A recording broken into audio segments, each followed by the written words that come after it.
Hi friends, তোমাদেরকে সবাইকে স্বাগত জানাই আমার ফেসবুক পেজে। আমার স্কিনে কীভাবে ন্যাচারাল গ্লো বজায় রাখি সেটাই তোমাদের কাছে শেয়ার করবো। এর জন্য আমি নিয়ে নিয়েছি 4 চামচ আলসি বা তিসি, বা এটাকে ইংলিশে বলা হয় ফ্ল্যাক্সিড। এটা আমি প্রথমে একটা বাটিতে নিয়ে আমি চললাম রান্নাঘরে। আর রান্নাঘরে গিয়ে এর মধ্যে মগ জল, আর এরপরে গ্যাসটা অন করে দিয়ে এর মধ্যে আরও একটা জিনিস দেবো, সেটা হলো মেথি দানা। এই মেথি দানায় রয়েছে ভিটামিন সি এবং এ, যা আমাদের বয়সের ছাপ দূর করে, ত্বক টান করে এবং সানটান দূর করে, ত্বক উজ্জ্বল করে। এরপরেই দেখবো এটা যখন আস্তে আস্তে বয়েল হতে শুরু করবে, তখন দেখবো এটার মধ্যে দিয়ে এক রকমের জেল বেরিয়ে এসছে। আর এই জেলটা কিন্তু আমাদের স্কিনের পক্ষে ভীষণ উপকারী। এই জেলটা প্রথমে আমরা ঠান্ডা করে নেব, এবং ঠান্ডা না করে কিন্তু তোমরা কোনো কিছু করবে না। ঠান্ডা করে নেওয়ার পর আমাদের বাড়িতে যেই ক্রিমের কৌটোগুলো খালি হয়ে যায়, সেই কৌটোগুলো ভালো করে পরিষ্কার করে নিয়ে নিলাম। এরপরে একটি সুতির ন্যাকড়ার মধ্যে এই জেলটা ঢেলে নিলাম।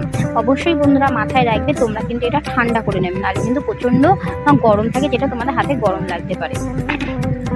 দেখতেই পাচ্ছ বন্ধুরা কিভাবে আমরা জেলটাকে নিয়ে নিলাম, এবং পুরো জেলটা নেওয়ার পর এই জেলটাকে আমরা ভালো করে হাত দিয়ে চিপে বার করে নেব। জেল বার করার পর যে বীজটা থেকে যাবে, ওই বীজটা কিন্তু তোমরা আরেকবার মিক্সিতে গ্রাইন্ড করে তোমরা কিন্তু মুখে মাস্ক হিসাবে লাগিয়ে রাখতে পারো।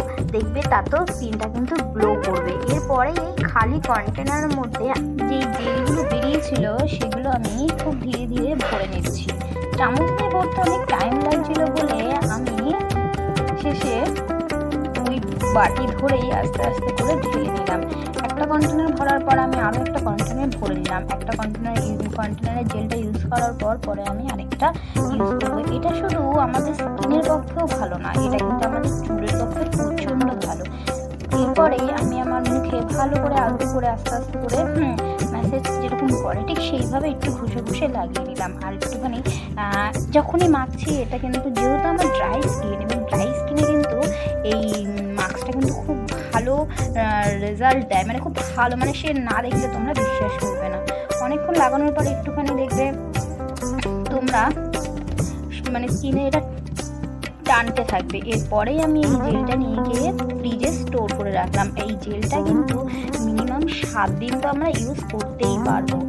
এরপরে এই 10 থেকে 15 মিনিট পর দেখতেই পাচ্ছ বন্ধুরা, এটা কিন্তু আমার স্কিনে পুরো শুকিয়ে গেছে এবং পুরো টাইট হয়ে রয়েছে। এই সময় কিন্তু কেউ কথা বলবে না, কথা বললেই কিন্তু ফেটে যাবে। এরপরে মুখটা আমি ধুয়ে আসলাম। দেখতেই পাচ্ছ বন্ধুরা কত সুন্দর একটা রেজাল্ট, একদম ন্যাচারাল গ্লো, মানে আর কিছু বলার নেই। দেখতেই পাচ্ছ কত সুন্দর লাগছে কোনো রকম ক্রিম ছাড়াই। আমার চ্যানেলটা যদি তোমাদের ভালো লাগে, আমার ভিডিওটা যদি ভালো লাগে, অবশ্যই সাবস্ক্রাইব করো। টাটা বন্ধুরা।